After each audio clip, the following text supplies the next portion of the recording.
right, Mo, let's pick the topic Tuesday. Start picking topics. First up, Todd Frazier.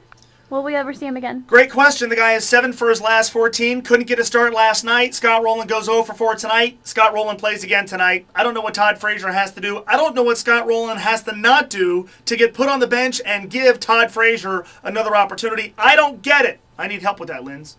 All right. Well, then we're going to go to the Bengals. Okay. Ready for this? Yeah. Braylon Edwards. Going to be a Bengal? Whether he will be or not, I don't know. My reaction is the same as most, where I go, really, Braylon Edwards? I mean, here you have a guy who was cut by the 49ers last year, a team that was begging for help at wide receiver, and they let him go. At the same time, look, the Bengals are sort of like the guy at the bar at 1:45 in the morning. The lights are about to go up, and everybody's flawed. All the good-looking chicks are gone. You understand at this point, if I'm taking one home, I'm dealing with somebody who might be ugly or crazy or both.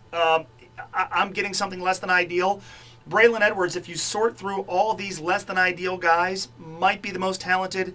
He might still be able to be a deep threat. He's cheap. I wouldn't be as dead set against it as most, but I sort of wish they would have addressed this earlier, and maybe they're set with what they've done in the draft. And due to concussions, will we see the NFL in 20 years? Necessarily due to concussions, I don't know, and it sounds far-fetched. The league is obviously at the top of the American sports food chain. I love the NFL, but perceptions could torpedo things. Perceptions are why David Stern instituted a dress code in the NBA. Perceptions are why the National Basketball Association barely acknowledges the 70s. Perceptions are why Bud Selig was finally so adamant in going after steroids. Finally, took him a while.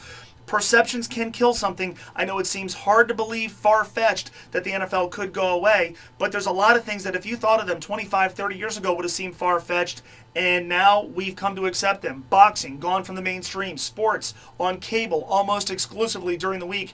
Totally unthought of 20, 25 years ago. The idea that the NFL could go away might be a long shot, but it's not quite as far-fetched as you might believe. You can send me a far-fetched tweet at MoEgger1530. You can also send me an email to mo@espn1530.com.